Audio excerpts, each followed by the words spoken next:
বিশ্বনবী সাল্লাল্লাহু আলাইহি সাল্লাম যখন জন্মগ্রহণ করবেন তার পূর্বেই তার বাবা আব্দুল্লাহ দুনিয়ার জমিনে বেঁচে নেই।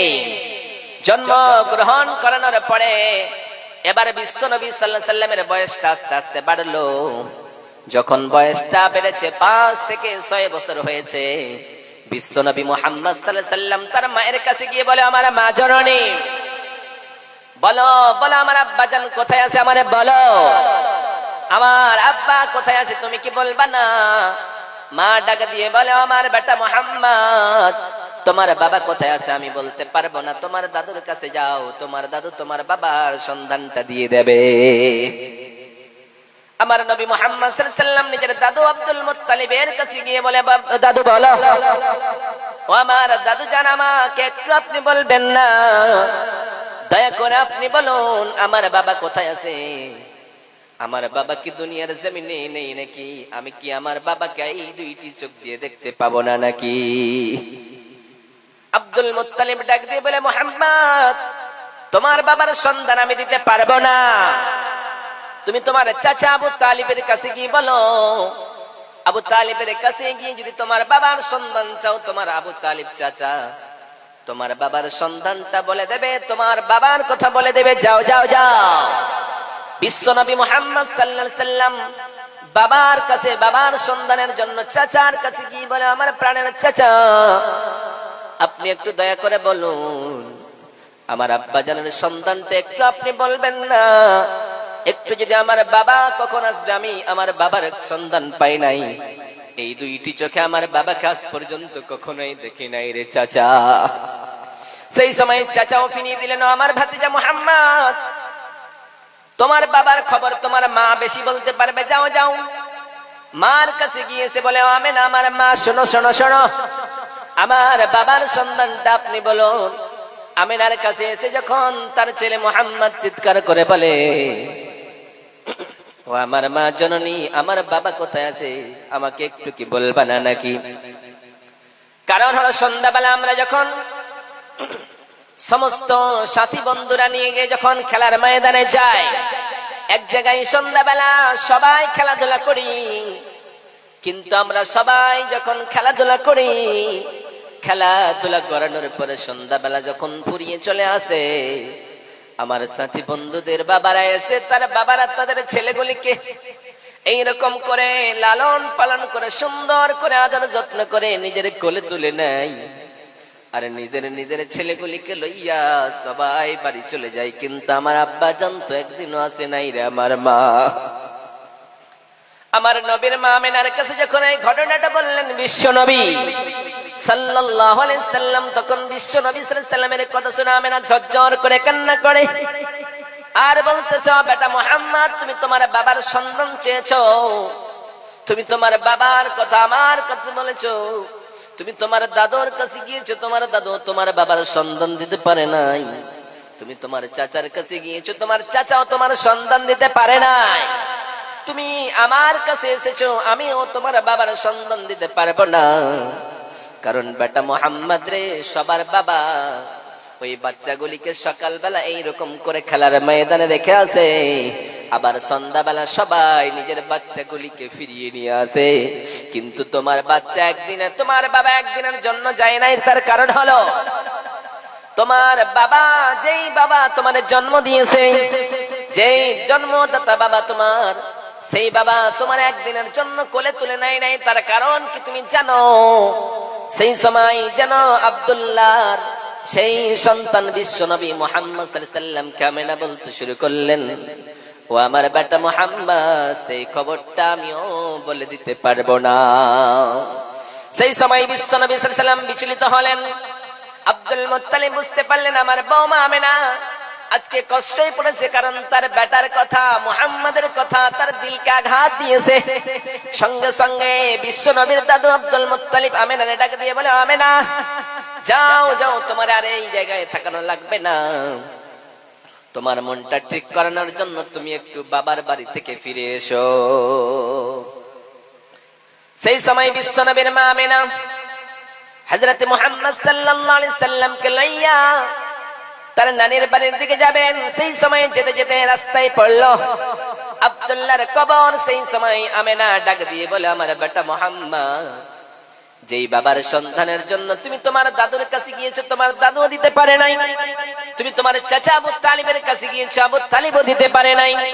তোমার মা আমেনার কাছে এসে বারবার রিকোয়েস্ট করেছো, বারবার আবেদন করেছো, ও আমার মা জরনি আকবরের জন্য আমার আব্বা জান কি আসবে না, আমার বাবার কি আমি দেখতে পাবো না? এই বলে আবদার করেছো। মুহাম্মদ, তুমি শুনে নাও, শুনে নাও, তোমার বাবার সন্তানটা আমি তোমারে দিতেছি। যাও যাও, ওই জায়গায় তোমার বাবা যেন ঘুমিয়ে আছে, একটু তুমি দেখে চলে এসো। সঙ্গে সঙ্গে বিশ্বনবী সাল্লাল্লাহু আলাইহি ওয়াসাল্লাম কবরের কাছে গিয়ে হাওমাও করে কান্না করলেন। যেমনি হাওমাও করে কান্না করলেন, কান্না করতে করতে এই সময় বিশ্বনবী সাল্লাল্লাহু আলাইহি ওয়াসাল্লাম পিছন দিকে তাকায় দেখলেন তার মা জননী আমেনা আর দুনিয়ার জমিনে বেঁচে নেই। তার মা জননী আমেনাও যেন ইহকাল ছেড়ে পরকাল ত্যাগ করেছেন। যেই নবীর বাবা ছিলেন না, মা ছিলেন, মার মত সেই রকম মায়ের কাছে মানুষ হয়েছে। এমন সময় 6 বছর বয়সে বিশ্ব নবীর মা আমেনাও ইন্তিকাল করলেন। তিনার বাবাও তিনার মাও দুনিয়া থেকে চলে গেলেন। তিনি হলেন সব থেকে বেশি এতিম। সেই এতিম নবী বলছেন, দুনিয়ার মানুষেরা, তোমরা তোমাদের মাকে কতটুকু ভালোবেসেছো, তোমরা তোমাদের বাবাকে কতটুকু ভালোবেসেছো। আমি নবী মুহাম্মদ সাল্লাল্লাহু আলাইহি ওয়াসাল্লাম 2টা চোখে আমার বাবারে দেখতে পাই নাই, আমার মাকে দেখেছি, কিন্তু আমার মায়ের আদর অতটুকু আমি পাই নাই। বিশ্বনবী সাল্লাল্লাহু আলাইহি ওয়াসাল্লাম এরকম করে বড় হলেন। বড় হওয়ার পরে যখন আবু জাহেল, আবু লাহাব এরা বিশ্ব নবীরে মারার জন্য ষড়যন্ত্র করলো, ইসলামের কথা যখন বিশ্বনবী সাল্লাল্লাহু আলাইহি ওয়াসাল্লাম লোকদের কাছে পৌঁছাতে শুরু করলো, তখন বিশ্বনবী সাল্লাল্লাহু আলাইহি ওয়াসাল্লামের কাছে এইরকম করে আবু তালিবের কাছে এসে আবু জাহেলরা বলে, ও মুহাম্মদ সাল্লাল্লাহু আলাইহি ওয়াসাল্লামের চাচা, ও আবু তালিব, আপনি একটু মনে করেন আপনার ভাতিজা মুহাম্মাদের বলুন ইসলামের কথা না বলে, ইসলাম প্রচার করা ছেড়ে দিতে বলুন, নচেত আপনার ভাতিজা মুহাম্মদকে ইহকাল থেকে পরকাল আমরা শেষ করে দেব।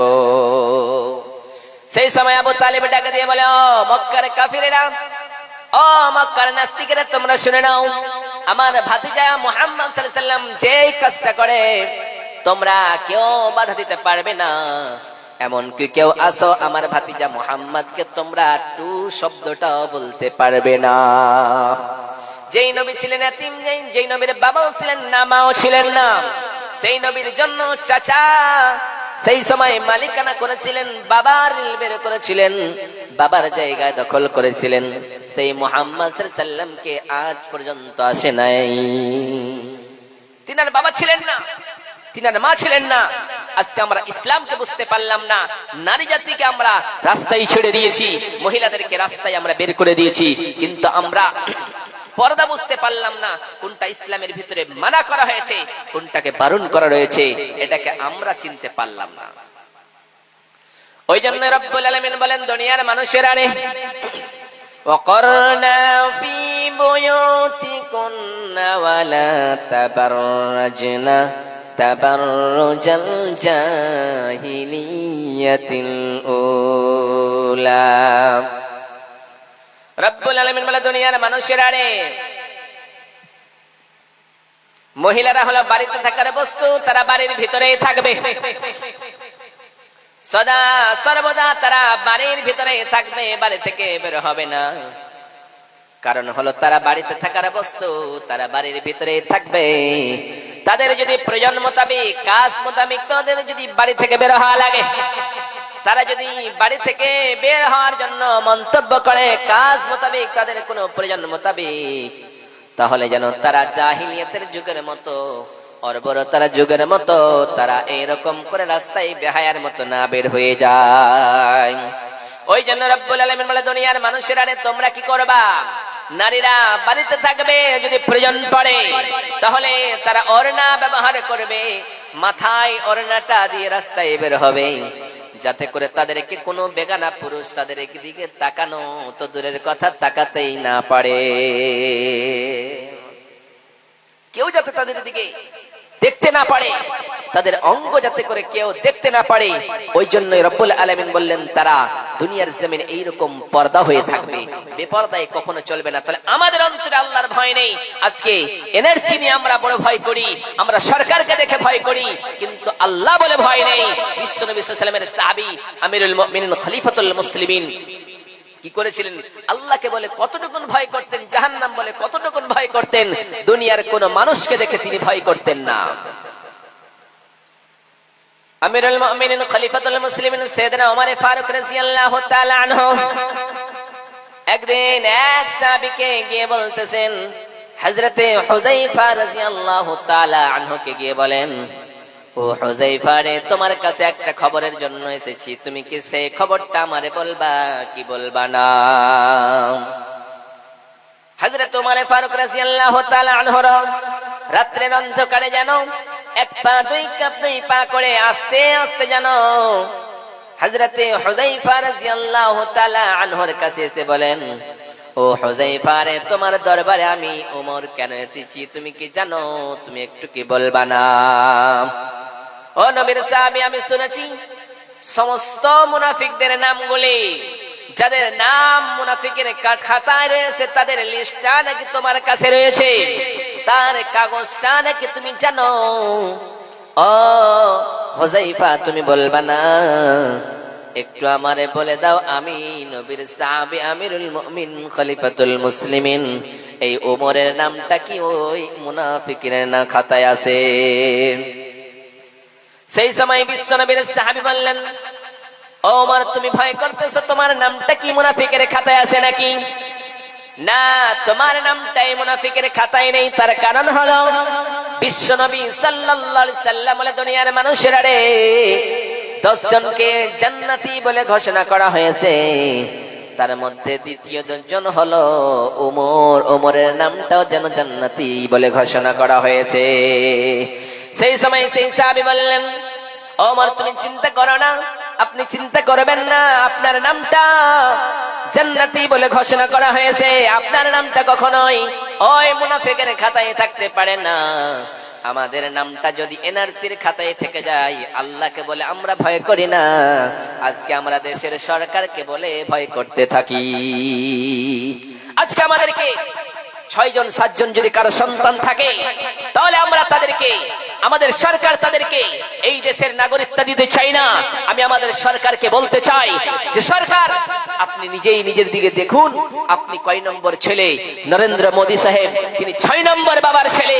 তিনাকে যদি এই দেশে থাকতে দেওয়া হয়, তাহলে আমাদেরকে কোনো থাকতে দেওয়া হবে না। অবশ্যই আমরা এই দেশে জন্ম নিয়েছি, আমার বাবা জন্ম নিয়েছে, আমার দাদা জন্ম নিয়েছে, আমরা এই দেশের নাগরিকত্ব, আমাদেরকে কেউ কখনো লাঞ্ছিত করতে পারবে না। কারণ দুনিয়াতে আমাদের আল্লাহর ভয় নেই, আল্লাহকে বলে ভয় করি না। মহিলারা দুনিয়ার জমিনে আল্লাহকে বলে ভয় করতে চাই না, আল্লাহকে বলে ডর করতে চাই না। যদি আমাদের অন্তরে আল্লাহর ভয় থাকতো, তাহলে কোনটা মহিলা রাস্তায় বেপরদার মতো, বেহায়ার মতো, নির্লজ্জের মতো বের হয়ে যেত না। 6 জন মহিলার জীবনী কোন নারী যদি পালন করতে পারে, ওই নারীগুলি যদি মেনে নিতে পারে, তাহলে ওই মহিলাটা কখনোই জাহান্নামে যাবে না, ওই মহিলাটা জান্নাতে যাবে। বিশ্বনবী সাল্লাল্লাহু আলাইহি ওয়াসাল্লাম এক করে বলে দিয়েছে, দুনিয়ার মানুষেরা তোমরা এই 6টা মহিলাকে তোমরা কি দেখেছো? 6টা মহিলার জীবনীটাকে তোমরা তোমাদের ভিতরে বাস্তবায়ন করো, তাহলেই তোমরা জান্নাতি হয়ে যাবে। বিশ্বনবী সাল্লাল্লাহু আলাইহি ওয়াসাল্লাম বলে, দুনিয়ার মানুষেরা তোমরা কি করবা? মহিলার দলেরা, তোমরা যদি 4টা কাজ করতে পারো, তাহলেই তোমরা জান্নাতি। তোমরা যদি 4টা কাজ করতে পারো, তাহলেই তোমরা জান্নাতি। প্রথম নম্বরে নবীজি বললেন, আল মারআতু ইযা সাল্লাত খামসাহা ওয়া সামাত শাহরাহা ওয়া আতাদ বালাহা ওয়া হাফিযাতু ফুরুজুহা। বিশ্বনবী সাল্লাল্লাহু আলাইহি ওয়াসাল্লাম বলে, দুনিয়ার মানুষেরা রে, তোমরা 4টা কাজ করতে পারলেই মহিলার দল তোমরা জান্নাতি হয়ে যাবা। প্রথম নাম্বার, তোমরা 5 ওয়াক্তের নামাজ পড়বা, তোমরা কখনোই নামাজ মিস করে দিবা না, তোমরা নামাজ কখনোই ছেড়ে দিবে না। কারণ বিশ্বনবী সাল্লাল্লাহু আলাইহি ওয়াসাল্লাম যখন দুনিয়া থেকে, হকাল থেকে পরকাল ত্যাগ করবেন, সেই সময় নবী সাল্লাল্লাহু আলাইহি সাল্লামের কাছে মালাকুল মউতের ফেরেশতা চলে আসবেন। এই সময় কখনো বিশ্বনবী বেহুশ হন, কখনো হুঁশ থাকেন। সেই সময় মসজিদে নববীতে সাহাবায়ে কেরামেরা সবাই প্রস্তুতি নিয়েছে। এবার বেলাল রাদিয়াল্লাহু তাআলা আনহু মসজিদে নববীতে আযান দিয়ে দিয়েছে। আযান দেওয়ার পরে সমস্ত নামাজীরা মুসাল্লিরা যেন নামাজের জন্য এসেছে। সমস্ত নামাজীরা বিশ্বনবী সাল্লাল্লাহু আলাইহি সাল্লামের পিছনে নামাজ পড়েন, সবাই চলে এসেছে। আসানোর পরে এবার বিশ্বনবীর জন্য অপেক্ষা করতেছেন। হায়রে, আমাদের নবী নাকি কোন সময় আসবে, আমাদেরকে ইমামতি করবেন, অর্থাৎ বিশ্বনবীর জন্য সবাই বসে আছেন। এই সময় বিশ্বনবী সাল্লাল্লাহু আলাইহি সাল্লাম দেখতে পেলেন সাহাবায়ে কেরামেরা অস্থির হয়ে গিয়েছে, নামাজের জন্য আমার জন্য অপেক্ষা করতেছে। এই দিকে যেন বিশ্বনবী বলেন, ও আমার সাহাবায়ে কেরামেরা, আমি নবীর নির্দেশ হলো তোমরা আবু বকরের ইমামতিতে নামাজ শুরু করে দিয়ে দাও। বিশ্বনবী সাল্লাল্লাহু আলাইহি সাল্লাম দেখতে পেলেন আবু বকর সিদ্দিক রাদিয়াল্লাহু তাআলা আনহু যেন নামাজ শুরু করে দিয়েছেন। যেমনি নামাজ শুরু করেছেন, আবু বকর সিদ্দিক কান্না করতেছেন। কান্না করতে করতে যেন আবু বকরের কান্না শুনে সাহাবায়ে কেরামেরা কান্না করলেন।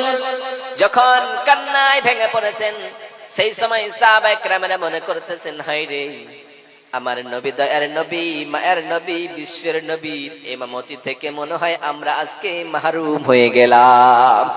মনে হয় আমরা আর কখনোই নবীর পিছনে নামাজ পড়তে পারবো না, কারণ আজকে আমাদের নবী আমাদেরকে ত্যাগ করে দিলেন। সেই সময় নবীজি যখন নামাজ শেষ হয়ে গেল, নামাজ শেষ হওয়ার পরে ওই নামাজের দৃশ্যটা তাকে বলেছিলেন, আসসালাতু আসসালাতু মা মালাকাত আইমানুকুম, নামাজ আমার উম্মতীরা তোমরা কখনোই নামাজ ছেড়ে দিও না, নামাজ ছেড়ে দিও না।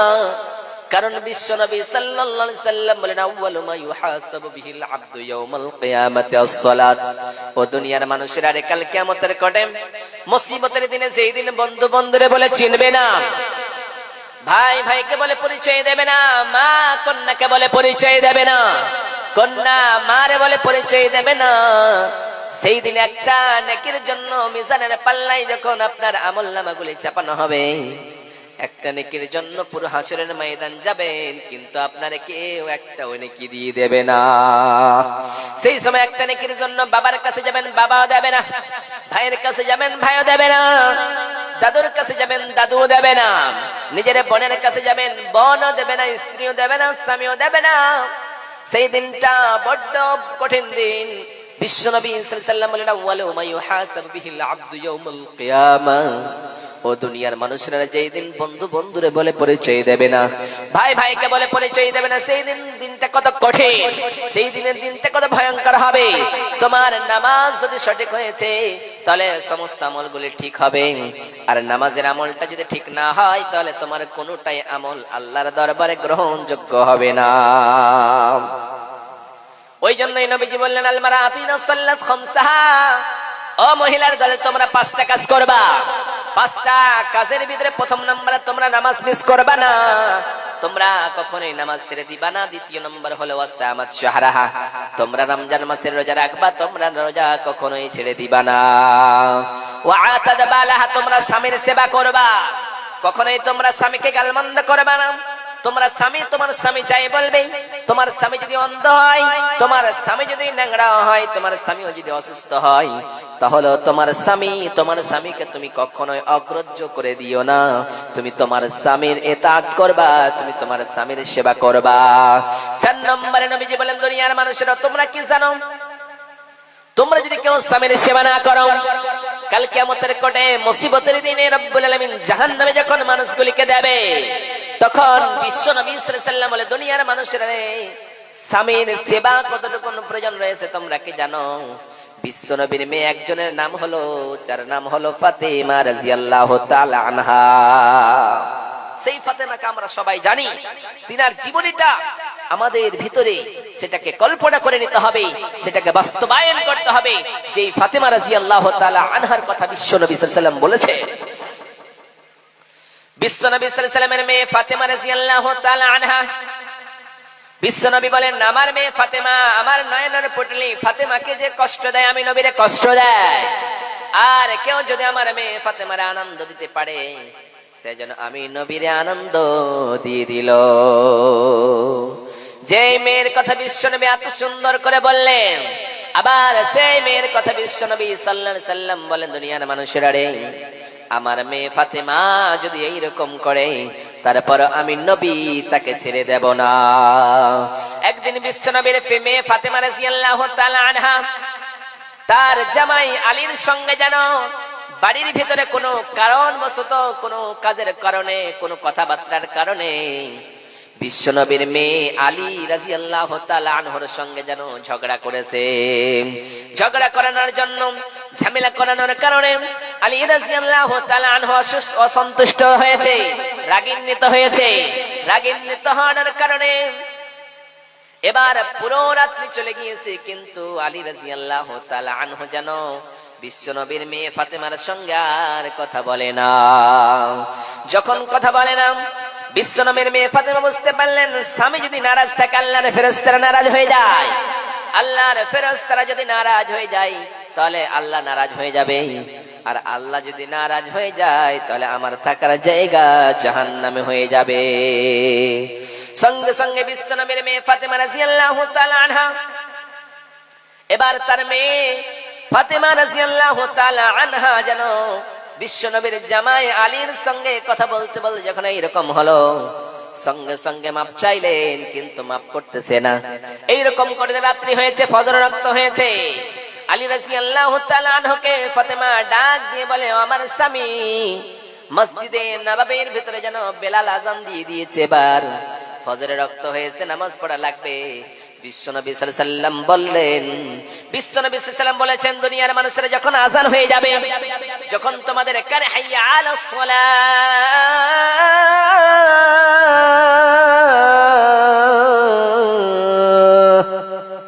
তোমরা নামাজের দিকে এসো, নামাজের দিকে এসো।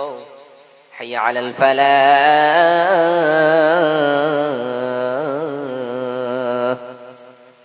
তোমরা সাফল্যের দিকে এসো, সাফল্যের দিকে এসো। কামিয়াবির দিকে এসো, তোমরা কামিয়াবির দিকে এসো। আসসালাতু খায়রুম মিনান নাওম। মসজিদে নববীর ভিতরে বেলাল রাদিয়াল্লাহু তাআলা আনহু আযান দিয়ে দিয়েছে। মানুষেরা তোমরা আর ঘুমিয়ে থেকো না, তোমাদের ঘুমের চাইতে তোমাদের নামাজটা উত্তম হয়ে যাবে। তোমরা আর ঘুমিয়ে থেকে যেও না। সঙ্গে সঙ্গে বেলাল রাদিয়াল্লাহু তাআলা আনহুর আযান শুনে যেন ফাতেমা রাদিয়াল্লাহু তাআলা আনহু বললেন, আমার স্বামী, আমার নামাজ পড়ার জন্য আপনি পারমিশন দেন, এবং আপনিও মসজিদে নববী থেকে আযান নামাজটা পড়ে আসুন। সঙ্গে সঙ্গে আলী বললেন, ও ফাতেমা, যাও যাও, তুমিও নামাজ পড়ো, আমিও নামাজ পড়ে আসি। ফাতেমাও নামাজ পড়লেন, আলীও নামাজ পড়লেন।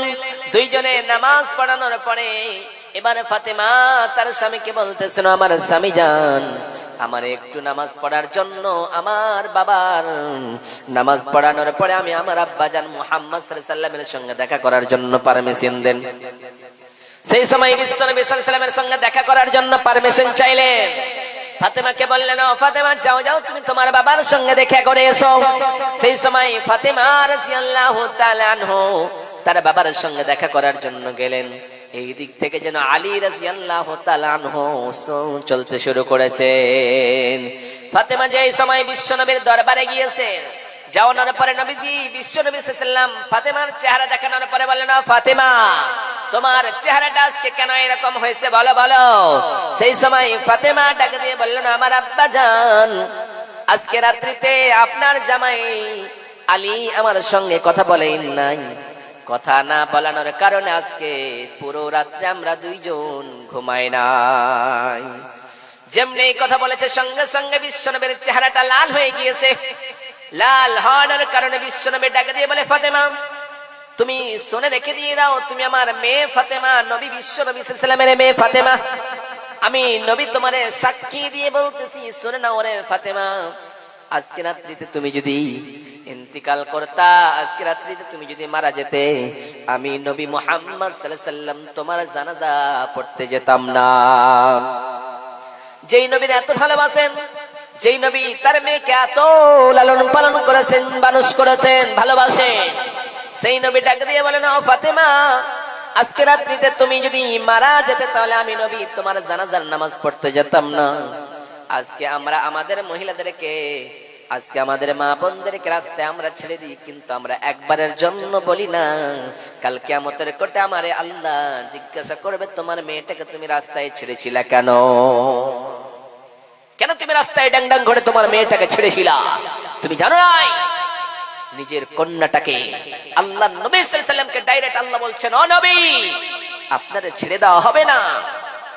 ওই জন্য রব্বুল আলামিন বলেন, কুল ইয়া আইয়ুহান নবী, ও নবী আপনি শুনে নিন, দুনিয়ার জমিনে কেউ যদি এই রকম করে আপনার মেয়ে, আপনার কন্যা, আপনার স্ত্রী, तमाम দুনিয়ার মহিলারা যদি ইয়া আইয়ুহান নবী কুল আজওয়াজিকা ওয়া বানাতিকা ওয়া নিসাইল মুমিনিনা, বিশ্বনবী সাল্লাল্লাহু আলাইহি ওয়াসাল্লামকে হুঁশিয়ারি দিয়ে বললেন, ও নবী আপনার মেয়ে, আপনার কন্যা, আপনার স্ত্রী, तमाम দুনিয়ার মহিলাদেরকে আপনি বলে দেন গো নবীজি, তারা যাতে বেহায়ার মতো রাস্তায় বের না হয়ে যায়, নির্লজ্জের মতো রাস্তায় বের না হয়ে যায়, অপদস্থ হয়ে নিজেরকে পর্দা ছাড়া তারা যেন বাড়ি থেকে কখনোই বের না হয়ে যায় গো নবী।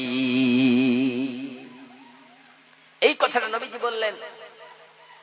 নবী সাল্লাল্লাহু আলাইহি ওয়াসাল্লামকে বললেন, ও নবী আপনি আপনার মেয়েদেরকে, মাইকমান ভাই আওয়াজটা ঠিক করুন, আওয়াজ পাচ্ছে। আল্লাহ নবী সাল্লাল্লাহু আলাইহি ওয়াসাল্লামকে ডাইরেক্ট আল্লাহ বললেন, ও নবী আপনিও ছাড় পাবেন না, আপনিও আপনার স্ত্রীদেরকে বলুন যাতে করে তারা বেহায়ার মতো, নির্লজ্জের মতো রাস্তায় বের না হয়ে যায়।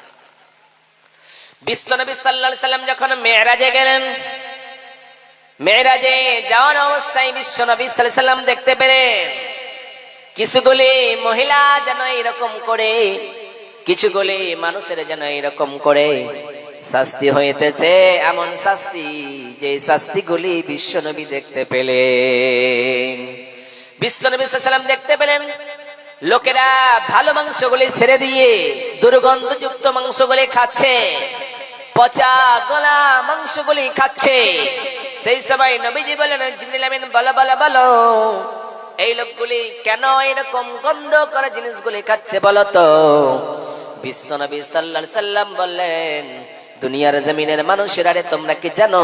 জিবরিল আমিন বলে দিলেন, নবী গো, ওগো দয়ার নবী, ওগো মায়ার নবী, আপনি কি জানেন দুনিয়ার জমিনে এই লোকগুলি দুনিয়ার জমিনে নিজের স্ত্রীটা ছিল হালাল, ওই স্ত্রীর কাছে না গিয়ে, স্ত্রীর সঙ্গে ভালো ব্যবহার না করে, মিল মোহাব্বত না করে তারা অন্য নারীর সঙ্গে সম্পর্ক করেছিল গো নবী। এই সম্পর্ক করানোর জন্য, এই কাজ করানোর কারণে, জিনা করানোর কারণে এরকম অবস্থা হইতেছে গো নবী। আবার বিশ্বনবী সাল্লাল্লাহু আলাইহি ওয়াসাল্লাম একটু চললেন, যেতে যেতে যেন দেখতে পেলেন একটা চুলার ভিতরে, আগুনের ভিতরে, এইরকম করে গর্তের ভিতরে যেন তারা দুইজন নারী পুরুষ যেন সেই জাহান্নামের তলাদেশে চলে যায়। যখন আগুনের লেলিহান উঠে আসে, আগুনের তাপমাত্রা বেড়ে যায়, সঙ্গে সঙ্গে ওই লোকগুলি উপরে উঠে যায়। আর এইরকম শাস্তি হইতেছে। বিশ্বনবী জিবরিল আমিনকে বললেন, ও জিবরিল আমিন বলো রে, বলো বলো বলো, এই লোকগুলি কেন এরকম শাস্তি হইতেছে? জিবরিল আমিন বললেন, নবী গো, ওগো দয়ার নবী, ওগো মায়ার নবী, এই লোকগুলি দুনিয়ার জমিনে জেনাকারিনী ছিল। তারা দুনিয়ায় নির্লজ্জের মতো চলতো, বেহায়ার মতো চলতো। এরা জেনা করেছিল, জেনা করানোর কারণে গো নবীজি এরা এইরকম জাহান্নামের ভিতরে দাও দাও করে আগুনের ভিতরে জ্বলতেছে গো নবীজি। এরা আল্লাহকে বলে ভয় করে নাই, আল্লাহর দিনকে বলে মানে নাই, আল্লাহ ছিল এক বলে মানে নাই। এরা রাত্রে অন্ধকারে অন্যায় কাজ করেছে, এরা মনে করেছে আমাদের অন্ধকারে অন্যায় কাজ করলে কেউ দেখতে পাবে না, এরা মনে করেছিল। কিন্তু আল্লাহ বলতেছেন, আমি সব দেখি রে গোলাম, তোমরা কোথাও পালিয়ে লাভ পাবা না। পৃথিবী না জানুক আমি তো জানি, আমি কি পাপ করেছি হায়।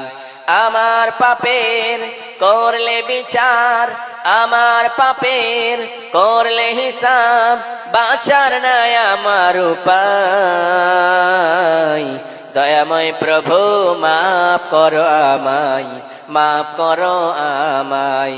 পৃথিবী না জানুক আমি তো জানি, আমি কি পাপ করেছি হায়। আমার পাপের করলে বিচার, আমার পাপের করলে হিসাব, বাঁচার নাই আমার উপায়। দয়াময় প্রভু মাফ করো আমায়, মাফ করো আমায়। পৃথিবীর কেউ জানে না আপনি একা একা পাপ করেছেন, কেউ জানে না আপনি আপনার সন্তানকে মেরেছেন। একটা কন্যাকে খেতে না দেওয়ানোর কারণে আপনি কন্যাটাকে মেরে ফেলেছেন, কিন্তু কাল কিয়ামতের কোর্টে ওই কন্যাটা দাঁড়িয়ে বলবেন কোন অপরাধে তোমাদেরকে হত্যা করেছিল। ওই জন্য রব্বুল আলামিন বলেন ওয়াইদাল মাউউদাতু সুইলাত বিআইয়ি যামবিন কুতিলাত।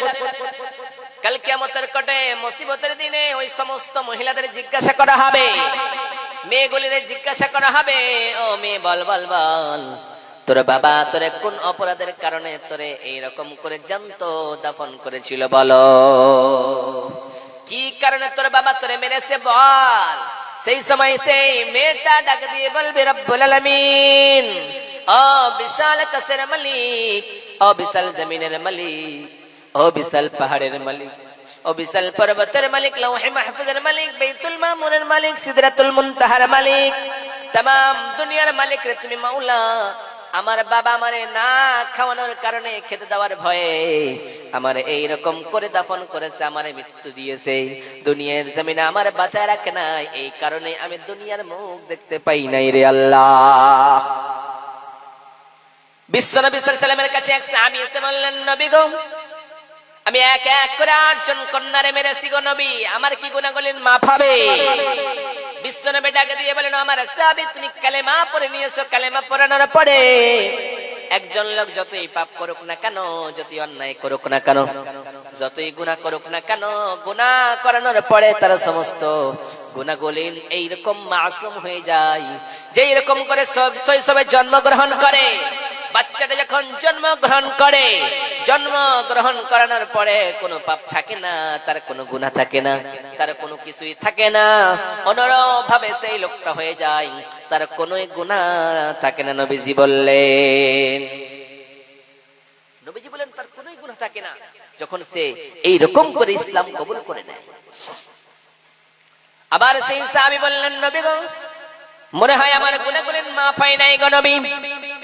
বিশ্বনবী সাল্লাল্লাহু আলাইহি সাল্লাম ডাক দিয়ে বলেন, ও আমার সাহাবী, তুমি যেই দিন কালেমা পড়ছো সেই দিন থেকে তোমার সমস্ত গুনাহগুলি মাফ হয়ে গিয়েছে রে সাহাবী।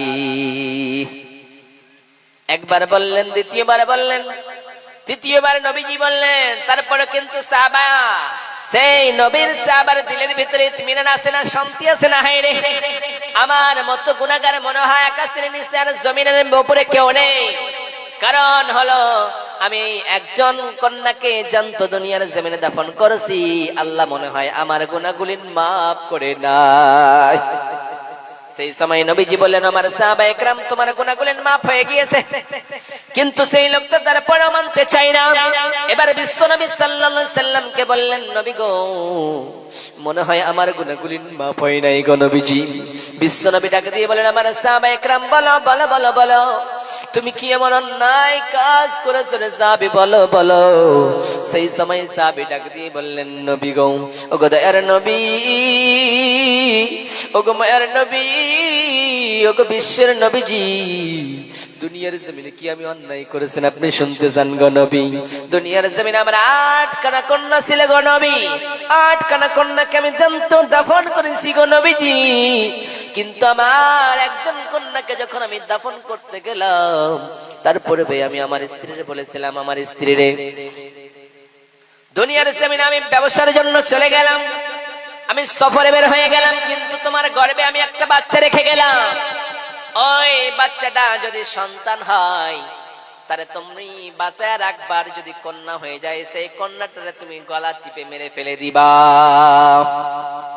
কিন্তু গো নবীজি, আমি যখন বাড়ি আসলাম, বাড়ি আসানোর পরে আমি আমার স্ত্রী বললাম, আমার সামনে যেন একটা সুন্দর ফুটফুটে মেয়ে ঘুরে বেড়াইতেছে গো নবী। সেই সময় আমি আমার স্ত্রীর বললাম, ও স্ত্রী বলো বলো বলো, এই মেয়েটা কার একটু বলো। সেই সময় আমার স্ত্রী আমারে বলল, ও এটা তোমারই মেয়ে। যেমনি আমারে বলল, আমি আমার স্ত্রীকে বলেছিলাম তুমি যদি কন্যা হয় তাহলে মেরে ফেলবা, ছেলে হয় বাঁচায় রাখবা, কিন্তু কন্যা হওয়ার কারণে, সুন্দর মেয়ে হওয়ার কারণে গো নবীজি আমার স্ত্রী ওই কন্যাটারে মারে নাই গো নবীজি, বাঁচায় রাখছে। যখন বাঁচায় রাখছে গো নবীজি, ওগো দয়ার নবী, ওগো মায়ের নবী, যখন আমার সামনে আমার কন্যাটারে আমি দেখতে পেলাম, দেখতে পাওয়ার পরে গো নবীজি আমি আমার স্ত্রীরে বললাম, ও আমার প্রাণের স্ত্রী, এটা আমার কন্যা, আমার মেয়ে, এই মেয়েটারে মানুষ করানো লাগবে, এই মেয়েটারে সুন্দর করে লালন পালন করানো লাগবে, সুন্দর করে মানুষ করানো লাগবে। সঙ্গে সঙ্গে শয়তান আমার কুমন্ত্রণ দিতে থাকলো গো নবীজি। আমার শয়তান বারবার প্রাণ করতে থাকলো, হায় রে পাগল, তোর মতো পাগল আকাশের নিচে আর জমিনের উপরে কেউ হয়ে যেতে পারে না, কারণ তুই কেমনে মেয়ে সন্তান জন্ম দিতে পারিস, কেমন করে তুই মেয়ে জন্ম দিতে পারিস, মেয়ে জন্ম দেওয়া তোর জন্য ঠিক নয়, কারণ সমাজের ভিতরে তোরে লাঞ্ছিত হওয়া লাগবে, তোরে অপদস্থ হওয়া লাগবে, সমাজের ভিতরে তোর মেয়েটারে অন্যজনের সঙ্গে বিয়ে দেওয়া লাগবে, তুই কখনোই মেয়ে দুনিয়ার জমিনে জন্ম দিস না। সঙ্গে সঙ্গে গো নবীজি আমার মেয়েটাকে আমি আমার স্ত্রীর ডাকে দিয়ে বললাম, আমার স্ত্রী রে, আমার মেয়েটারে সুন্দর করে সাজায় দাও, সুন্দর করে সাজায় দেওয়ার পরে আমি আমার মেয়েটাকে নিয়ে বাজারে নিয়ে যাব, আমি আমার মেয়েটাকে মেলায় ঘুরতে নিয়ে যাব, সুন্দর করে সাজায় দাও। ওগো দয়ার নবী, ওগো মায়ের নবী, ওগো বিশ্বের নবীজি আমার স্ত্রী আমার কন্যাটার সুন্দর করে গোসল করালো, গোসল করানোর পরে তেল মালিশ করালো, তেল মাখানোর পরে গো নবীজি সুন্দর করে আমার মেয়েটার জামা পরিয়ে দিল, জামা পরিয়ে দেওয়ানোর পরে গো নবীজি আমি আমার মেয়েটারে লইয়া গো নবীজি আমি রাস্তায় বের হয়ে গেলাম। আমার স্ত্রী আমারে বলল, আমার প্রাণের স্বামী, আমার মেয়েটার জন্য সুন্দর সুন্দর ড্রেস কোনাই করে নিয়ে আসবা বাজার থেকে। আমি আমার স্ত্রীর কথা মতো আমি আমার মেয়েটাকে নিয়ে গেলাম গো নবীজি। আমি আমার মেয়েটাকে নিয়ে যাওয়ার পরে গো নবীজি আমি যখন রাস্তায় বের হলাম, ওই রাস্তায় যাওয়ানোর পরে আমি রাস্তাটা চেঞ্জ করে দিলাম, বাজারের দিকে যাই নাই গো নবীজি। সঙ্গে সঙ্গে আমি ওই রাস্তাটা চেঞ্জ করে জঙ্গলের রাস্তায় চলে গেলাম। জঙ্গলের রাস্তায় যাওয়ানোর পরে আমার মেয়েটা আমার জিগাইতেছে, আমার আব্বা জান, ও প্রাণের আব্বা রে, এটা তো বাজারের রাস্তা নাই, আজকের পর থেকে আমি কোনোদিন এই রাস্তা দিয়ে আসে নাই রে আব্বা জান, আপনি আমারে বলুন কোন রাস্তায় যাইতেছেন। সেই সময় আমার স্ত্রী আমার মেয়েটা আমার জিগাইতেছে, আমার আব্বা জান, এটা তো রাস্তা বাজারের দিকে যাবে না, এটা তো রাস্তা জঙ্গলের দিকে যাবে, এই রাস্তার কোনো খোঁজ খবর পাওয়া যায় নাই রে আমার আব্বা জান, আপনি বলুন তো এই রাস্তা কোথায় যাবে, কোথায় যাবে। সেই সময় আমার মেয়েটা আমারে বলতেছে, আব্বা আমি আর হাঁটতে পারি না, চলতে পারি না, এই রাস্তায় যাওয়ার সামর্থ্য আমার নাই রে আমার আব্বা জান। সেই সময় আমার মেয়েটা আমারে বারবার বলতেছে, আমার প্রাণের আব্বা রে, এতগুলি চালানোর কারণে আমার এইরকম পিপাসা লেগেছে রে আমার আব্বা, আমার একটু পানির ব্যবস্থা করে দিন, একটু যদি পানির ব্যবস্থা করে দেন রে আমার আব্বা, আমার পিপাসা মিটে যাবে। সেই সময় আমি আমার মেয়েটার পানির জন্য ছলে বলে একটা অস্ত্র লইয়া গো নবীজি একটা গর্ত খনন করতে শুরু করলাম। একটা যখন গর্ত খনন করতে শুরু করলাম গো নবীজি, ওই গর্তটা খনন করতে শুরু করানোর পরে যখন গর্তটা খনন করে গো নবীজি, ওই গর্ত থেকে যখন মাটিগুলি আমার দাড়িতে পড়ে গো নবী, দাড়িতে যখন ওই মাটিগুলি পড়লো গো নবীজি, তখন আমার দাড়ির মাটিগুলি ঝাড় দিয়ে বলে, আব্বা জান, ও আমার প্রাণের আব্বা, আমার জন্য আপনি কষ্ট করতেছেন, আপনি দুঃখ করতেছেন রে আমার আব্বা, আপনার এত কষ্ট করানো লাগবে না, এত দুঃখ করানো লাগবে না, এত পরিশ্রম করানো লাগবে না রে আমার আব্বা, আমি আর পানি পান করব না, আপনি কষ্ট করবেন না, অনুনয় বিনয় করতেছে গো নবীজি। আব্বা বলে ডাক দিতেছে আর দাড়ির মাটিগুলি ঝাড় দিতেছে গো নবীজি। যখন গর্তটা খনন করা হলো গো নবীজি, গর্তটা খনন করানোর পরে আমার মেয়েটা আমার কাছে এসে বলতেছে আব্বা জান চলেন চলেন আর দরকার নেই। আমি আমার মেয়েটারে ছলে বলে ডাকলাম গো নবী। ডাকানোর পরে আমি আমার মেয়েটারে বলতেছি মেরে দুনিয়ার জমিনে তোমার বাঁচায় রাখবো না। আমি আমার মেয়েটারে বলতেছি আমার মেয়েরে এসে এসো গর্তের দিকে তাকায় দেখো, একটু গর্তের দিকে তাকায় দেখো তো গর্তটা কত ঘন হয়েছে, গর্তটা পুরোপুরি হয়েছে কিনা দেখো, তুমি যে পানি পান করবা পানি পান করার মতো পানি আসছে কিনা দেখো। ওগো দয়ার নবী, ওগো মায়ার নবী, আমার মেয়েটা যখন গর্তের দিকে তাকাইছে গো নবী, সঙ্গে সঙ্গে আমি আমার মেয়েটারে ধাক্কা মেরে গো নবী গর্তের ভিতরে নিক্ষেপ করছি। যেমনি আমার মেয়েটারে গর্তের ভিতরে ফেলেছি গো নবীজি, গর্তের ভিতরে ফেলানোর পরে আমার মেয়েটা আব্বা আব্বা বলে চিৎকার করতেছে। ও আমার আব্বা আপনি আমার গর্তের ভিতরে কেন ফেললেন বলেন গো আমার আব্বা জান। আমি তো গর্তের ভিতরে যাইতে চাই নাই গো আমার আব্বা, আমি তো মেলায় যাওয়ার জন্য আসছি, বাজারে যাওয়ার জন্য আসছি। আমার আব্বা আমারে ডাক দিতেছে ও মেয়ে তোরে বাঁচায় রাখবো না, তোরে দুনিয়ায় মেয়ে বলে পরিচয় দেব না, তোরে মেয়ে যদি পরিচয় দিই সমাজের ভিতরে লাঞ্ছিত হওয়া লাগবে, ওই জন্যই তোরে মারছি, সেই জন্যই তোরে নিক্ষেপ করেছি। সেই সময় নবী গো আমার মেয়েটার আমি নিক্ষেপ যখন করলাম, আমার মেয়েটা হাত দুটো জোর করে বলতেছেন আমার আব্বা জান দুনিয়ার জমিনে আমি বাবা বলে পরিচয় দেব না, আব্বা বলে পরিচয় দেব না, আপনার নাম বলে কোথাও পরিচয় দেব না রে আমার আব্বা জান, কিন্তু আমার প্রাণের ভিক্ষা দিবেন, আমি দুনিয়ায় বেঁচে থাকতে চাই রে আমার আব্বা, দুনিয়ায় বেঁচে থাকার জন্য আপনি পারমিশন দেন, দুনিয়ার জমিনে বাবা বলে কোথাও পরিচয় দেব না।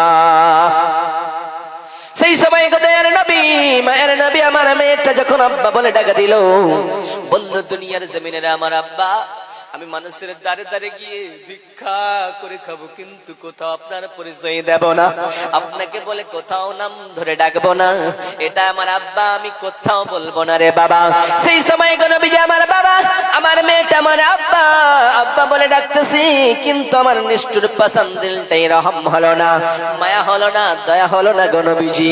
আমি আমার মেয়েটারে মাটি চাপা দিতে শুরু করলাম গো নবীজি, মাটি চাপা দিতে দিতে গো নবীজি এক পর্যায়ে যেন মস্ত বড় একটা পাথর নিয়ে নিলাম, পাথরটা নামানোর পরে গো নবীজি আমি আমার মেয়েটার মাথায় মারলাম, মাথায় মারানোর পরে গো নবীজি ওই মাথা থেকে রক্ত ফিনকি দিয়ে আসলো, আর আমার মেয়েটা আব্বা আব্বা বলে কান্না করতে থাকলো গো নবীজি।